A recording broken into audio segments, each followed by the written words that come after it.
February 2nd, 1982. ARES International. Site 92 is a vast subterranean research facility located within the Pacific Northwest. The facility was built nearly 700 meters below the surface and is used for the purpose of anything from applied sciences to weapons research and development. Site 92 is operated by the shady ARES International Corporation, founded in 1939, a company that wields immense power over the world's political climate, dealing experimental weaponry to many trading partners. It's the height of the Cold War and tensions are high. Communism is spreading across the globe. All the while, the United States has a big red target painted on its back that grows larger and larger with every country that aligns itself under the umbrella of the Soviet Union.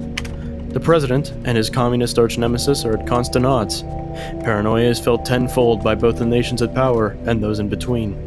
I shouldn't worry too much, love. They're bound to get dusty with all the fallout coming down. But who funds this seemingly unending, invisible war? Who supplies this war of intellectual attrition? And what side are they playing?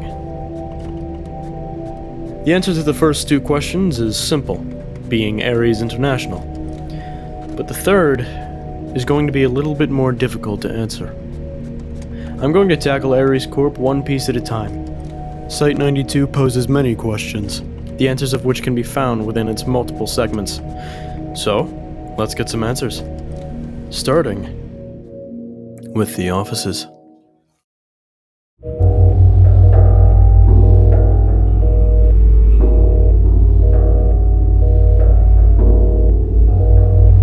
ARES_office is without description, aside from the aforementioned lore behind ARES Corp, and sets the tone for this series of maps going forward. Every clock featured on these maps starts at exactly 8 o'clock, so it's safe to assume that the majority of these maps, excluding those without clocks, all take place at the exact same time. Cigarettes rest within their ashtrays, set down with such haste that their smokers didn't even bother to put them out. They still silently billow their smoke into the empty air. Walled-off machines still hum and clank as if still fully operational. Doors have been left ajar, terminals remain on. Maintenance on the ventilation ducts seem to have been left before the job was complete. Wet floor signs are scattered about, and a phone hangs from its station, loudly calling out in its off-hook tone. This place was left in a hurry. But why? We'll come back to that later. In the office belonging to someone who seems to be in charge of this facility, or ARES in its entirety, a camera rigged on a tripod secretly records the open area below, perhaps documenting the work ARES is doing, or maybe trying to catch a spy among their ranks. A secret locked room contains a large TV on a cart, with multiple VHS tapes strewn about. My theory is that the higher-ups at ARES have a suspicion of an informant within Site 92. Or maybe ARES is recording in case one of their employees stumbles upon something a little too high above their pay grade.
Area 4 mining complex is a large excavation project in Site 92.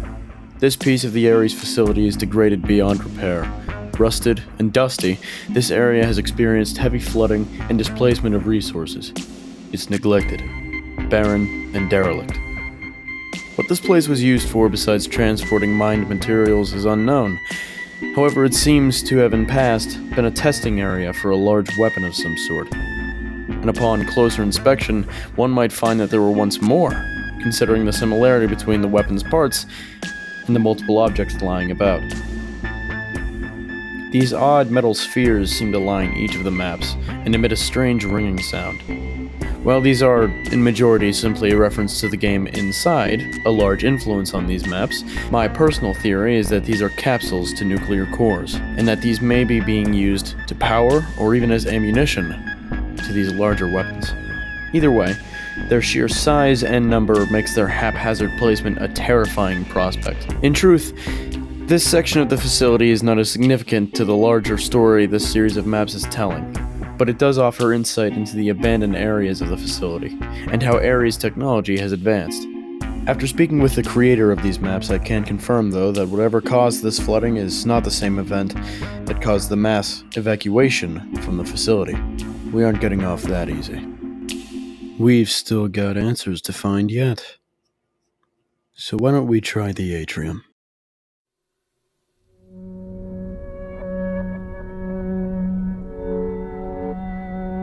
The atrium is a fun one. This is where the facility stops being so clear about its intent and starts posing more questions than answers. Luckily, though, we can find answers here. Before I go into that, though, I'd like to further state how truly deserted this place is. This area in particular lies in a state of mess and confusion. It seems everyone was so concerned with whatever event caused the evacuation that even potentially sensitive data was left on the ground for anyone to read. It's filler text, don't read too much into it. Some things worth noting, however, are the terminals in the area. Most of them have random graphs or startup screens not quite worth looking into. However, some of them display information that could drastically further our investigation into exactly what happened here. The first of which is a screen in one of the closed-off offices detailing protocols for certain scenarios. In a Class 5 emergency, personnel are to put security teams on alert, close pressure doors. In a Class 4, personnel is to prep security for lockdown, lock the pressure doors, and relocate confidential documents. During a Class 3, personnel is to engage area-wide lockdown, seal pressure doors, and prep servers for memory wipe. In a Class 2, personnel is to engage facility-wide lockdown, engage server memory wipes, incinerate confidential documents, and issue a fire-at-will order to all security teams. In the event of a Class 1 emergency, all actions stated above are rendered pointless. Personnel is to engage nuclear auto-destruct sequence. Require direct order from what we've seen so far, we can infer that the facility is under at least a Class 4 emergency response. This is another thing we'll have to come back to later, but for now it at least gives us an idea of the kind of situation we're dealing with. A few terminals seem to be stuck at their boot menu, having no operating system with which to boot to. Odd for terminals still being used at their respective workstations, but perhaps the data from said terminals has been transported elsewhere to be wiped. Considering the other terminals are still operational, though, and even displaying full capability of running programs, a server-wide wipe seems unlikely, but not entirely off the table. Something else worth noting. Next to just about every terminal is an oscillograph. Oscillographs measure and record waveform speeds and patterns of electric currents and voltage. There are two main variants, being cathode ray and electromagnetic. The ones featured here seem to be the cathode or CRT variant. These machines were used in laboratories everywhere for any field that requires an accurate reading of electrical output, telecommunications included. I won't pretend to understand why they're being used here or what their readings mean specifically, but it's worth keeping in mind for when we make our conclusion on this event. Another more secluded and hidden terminal features a game menu. However, the games on display seem to ramp up in intensity as you near the bottom of the list. Normal games like poker and chess turn to theater-wide chemical warfare and eventually global thermonuclear war. Despite the previous user's preference to play chess, the system, or more appropriately, ARES, seems to possess other goals entirely. Not far away from this workspace is a staircase with a singular oscillograph underneath, with books and papers sloppily strewn about. One of these books is a manual on how to use oscillographs. Following this odd understair further takes you to an open vent, and following that leads you to a hidden room inaccessible by other means. Here we find a string with photos clipped to it, with a red light shining on them. A photo developing room. The photos being developed seem sporadic and random, obsessive even.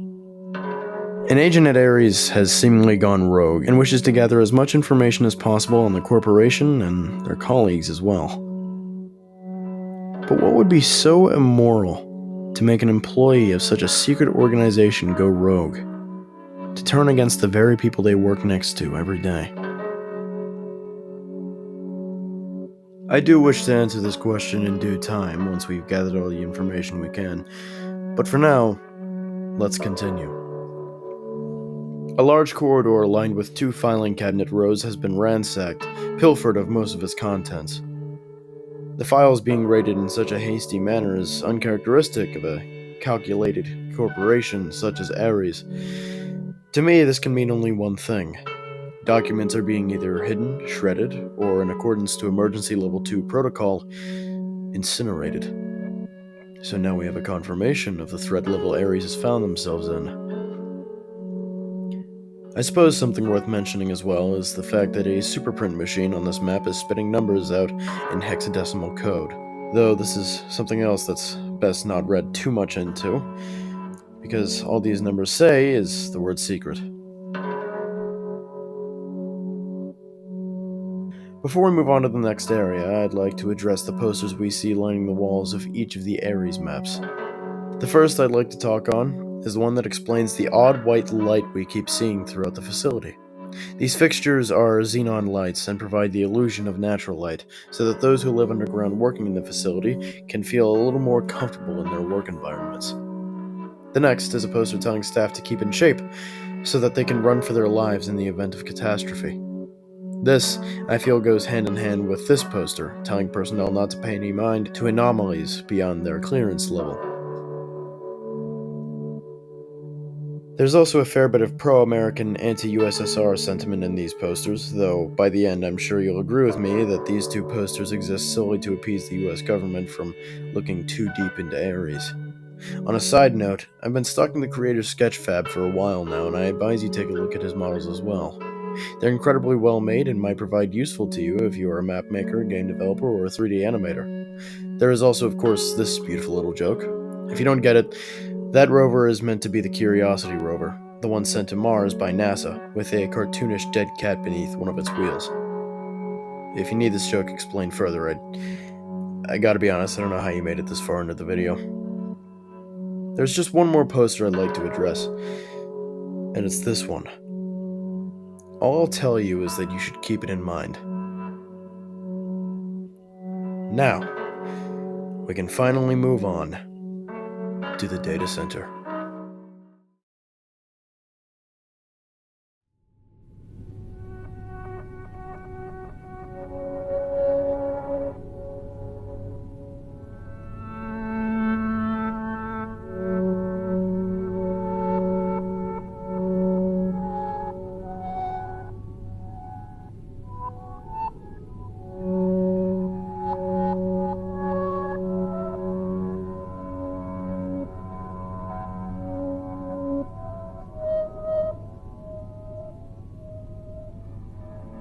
Data is where things get eerie. The feeling of loneliness is amplified tenfold by the long corridors, large open lobby, and endless seas of dusty terminals which have seemingly all been wiped. Few remain open with programs or lock screens. Thankfully though, this is another section of the facility, while again posing more questions than answering them, does provide a healthy amount of evidence to explore and keep this investigation locomotive moving along the track. While the terminal stations in Atrium seemed 50-50 on the ratio of wiped versus functional, here you might have a hard time finding a terminal that hasn't been cleared out. Almost all share the same boot menu screen with no disk or operating system with which to boot off of, and that's if the terminal you're looking at is on at all. But the technology here seems newer, more sleek, It seems this area of the facility may be more important than the others, or at the very least, more well-funded.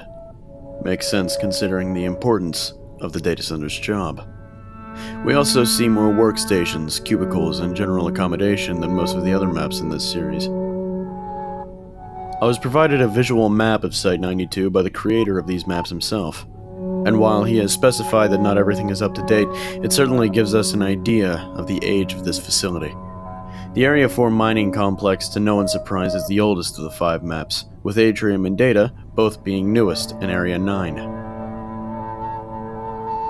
Research and offices are the middle child, being left in Area 7, but still with plenty of secrets to contribute. Don't worry, we'll get to research soon enough. I have saved the best for last. For now, though, I think it'd be in our best interest to keep pressing forward. The majority of the terminals being without booting disks, and the frantic nature in which the files were being searched through, further reinforces the notion that the facility is in emergency level 2 protocol response. This is no small event. In a briefing room, a projector lies on a table, shining its light onto the wall. Unfortunately, whatever image it was projecting has long since been lost to file corruption or otherwise. However, the map creator was kind enough to give me the textures the projector is meant to be showing. Slide 1 is pretty normal until... Well, what is this? The financial benefits of tearing rifts into alternate dimensions. That's certainly worth writing down. The slides get progressively more ominous and even downright disturbing. On slide 2, we see more talk of anomalous entities and the cognito hazard they bring, or rather the danger posed by knowing or wishing to know too much about them. On slide 3, a graph depicting the casualties caused by experimenting with temporal rifts since 1970. So ARES has had the technological capability of dimensional travel since, or possibly even before, 1970. Interesting. We also see a spike in casualties in the story's current year. Before you ask, the story takes place in 1982. This graph was made before the creator of these maps had a definitive year on which he wanted to set the story in. So, for simplicity's sake, just bear with me and pretend it says 1982. Finally, on slide 4, we have a pie chart showing the different expenses of ARES throughout the years. 10% in bribes, 20% in government contracting, and 40% in Project Sigma. From the man himself, MaxDragon, the creator of these maps, Project Sigma is the very same name ARES has been calling their wormhole project. Another hidden room, accessible only by ventilation duct, contains an obsessive level of writing on chalkboards with multiple terminals and machines littering the floor, as well as more modern oscillographs. Judging by the similar hiding spot and obsessive nature, we can assume that the agent using this spot is the same one using the hidden developing room in the atrium. Finally, the last thing I think is worth mentioning is the fact that the protocol list here is different, but only slightly. The protocol remains much the same, aside from one new addition, being that personnel is to move research staff to the holding area in the event of an emergency. Well, this one was quicker than the last. I'm surprised. But now, it's time to explore the research center.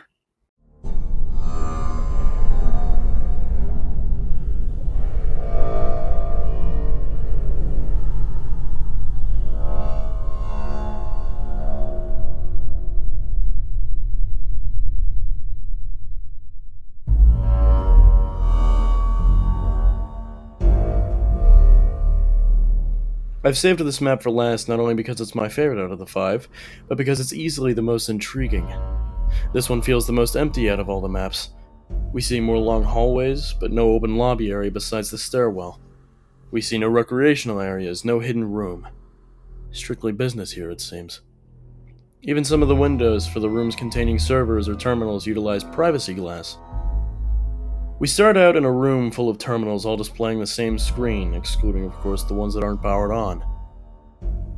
We also see plenty of reels spinning in place, but whatever record strips were previously on them are now gone. All the terminals that are on show the same screen, displaying a list pertaining to ARES activities.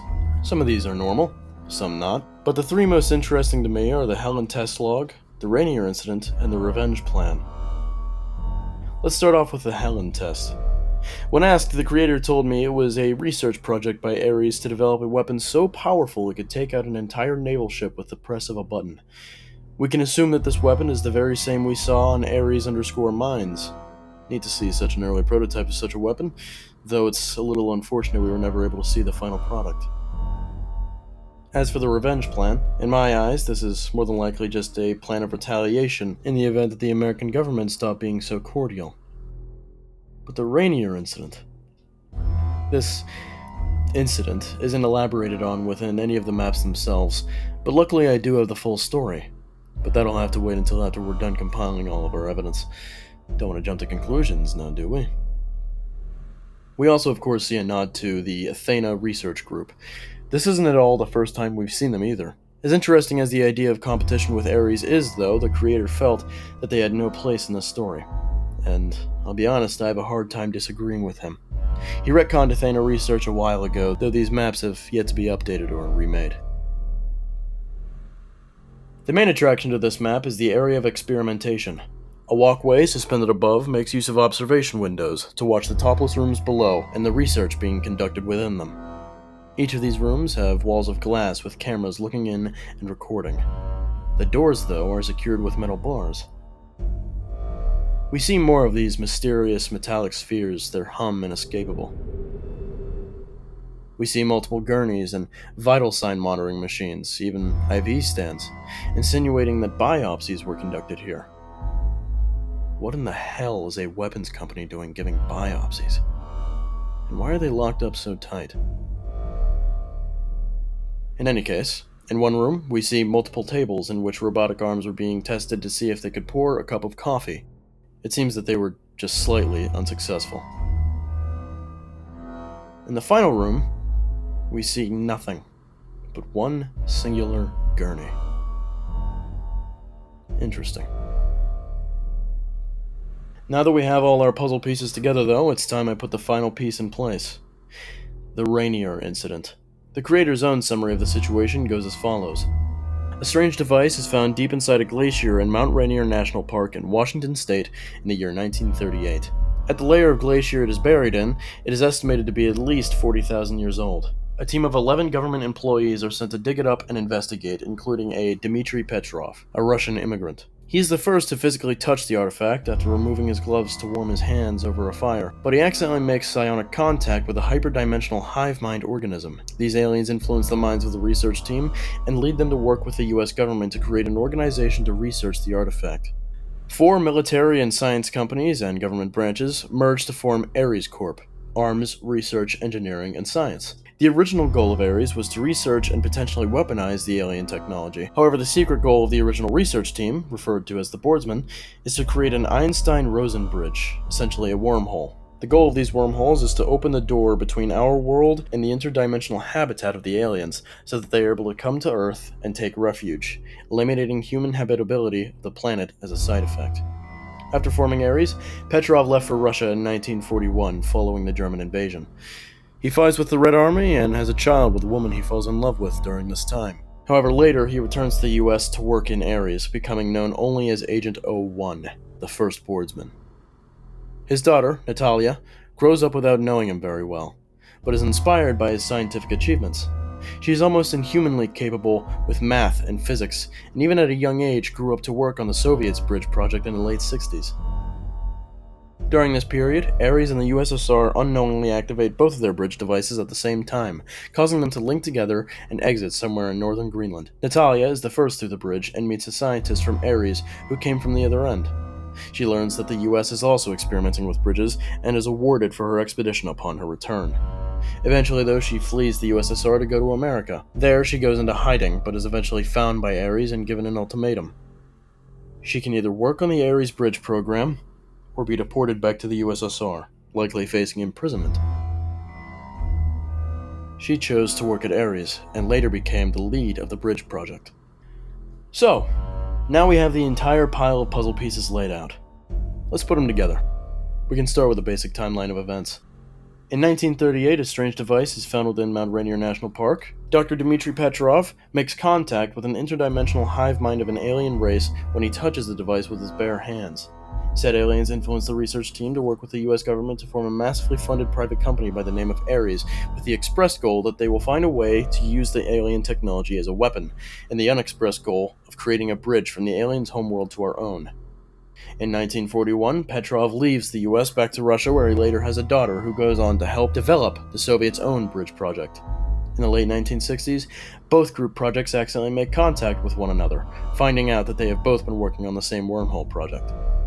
Presumably in the year 1970, Petrov's daughter, Natalia, begins work for ARES after fleeing the USSR to America, where she publishes her book on bridge theory. During this time, she helps ARES to further develop wormhole travel, while ARES uses the Cold War's rising tension to their advantage, trying to spark a global thermonuclear war in the hopes that it will eradicate enough humans to allow the alien hive mind to more easily take over. Why do this? Why do humans destroy trees and squirrel nests, wasp nests and beehives when we need to make it more comfortable for our living spaces? Because they're so small that their habitats, to them, their worlds, are nothing but an inconvenience to us humans. If we view these hyperdimensional beings in the same light, it becomes much easier to understand their motive and the threat they pose. Come to the year of 1982, and ARES has undergone what is most certainly an emergency level 2 lockdown. But there's one piece of information that we still don't have, and that's why they went into lockdown in the first place. The way I see it, there are three possibilities. Number one, the Russians have infiltrated through ARES' wormhole generator and are now sieging the place. Number two, the American government has caught wind of ARES' goals and has conducted a full-scale military raid on the facility. Or number three, ARES was successful in bringing alien life to Earth. The first two options seem entirely unlikely to me, as there are no bullet holes, blood, bodies, shattered glass, or even broken equipment. The creator did say that this was a stylistic choice so that the maps would be clean enough to still be used for anyone's purpose rather than just telling a story. However, there's not even a slight hint of a struggle between powers here. Moreover, the Class 1 emergency protocol was meant specifically to prevent an invasion and capture of artifacts and information by the Soviets or American government, so the fact that the maps are still here is telling of something. Upon questioning the creator, he confirmed to me that yes, ARES was indeed successful in bringing this alien lifeform to Earth, not just once, but twice. On both occasions, however, the wormhole machine was destabilized and shut down. Whether that means that the alien lifeforms were sent back in the process or remain in the facility is unknown. What we do know is that the board of directors here are either influenced or entirely controlled by this alien life, and that both times in which the aliens invaded the facility were entirely intentional. Now I'd like to answer any questions that might still not be clear or may even be unanswered. What side is ARES playing? The simple answer is that ARES aligns with the US in the scheme of the Cold War, but in the greater picture, ARES is using everyone as puppets for their true benefactor, who have been seeding them the technology they've needed to stay ahead of the curve, the aliens. Why was the facility evacuated in such a hasty manner? During a test on the morning of February 2nd, 1982, the alien lifeforms crossed through the wormhole to the ARES facility. Unbeknownst to the general staff, this was not unintentional. This was orchestrated by the board members at the top of the food chain within the ARES ranks. A level 2 lockdown was still ordered, however, in order to make it appear as if the aliens came uninvited or unannounced. Is there a spy sapping information from ARES? Yes, the Russian wormhole project was made with the information spies had gathered from within ARES. Why the oscillographs? In my eyes, the oscillographs are here to measure the electrical stability of ARES' many research products, including Sigma. Why did the rogue agent go rogue? My best guess is that they caught wind of the true goals of ARES, or at least a hint of it, and have dedicated their time to gathering as much evidence as possible so that they can be the whistleblower needed to stop ARES. Why is ARES conducting biopsies/autopsies? My only assumption is that they either bisected or dissected some of the aliens that have come through, as well as any humans unfortunate enough to encounter the aliens head-on. So too, could it be that they are doing autopsies on test subjects after fatal test results? They are a weapons research company after all. Thank you for sitting through this entire video. I'm not sure how you managed, but I'd like to dedicate the last part of this video to the future of ARES. MaxDragon is very much still working on new stuff, and this project is very much still alive.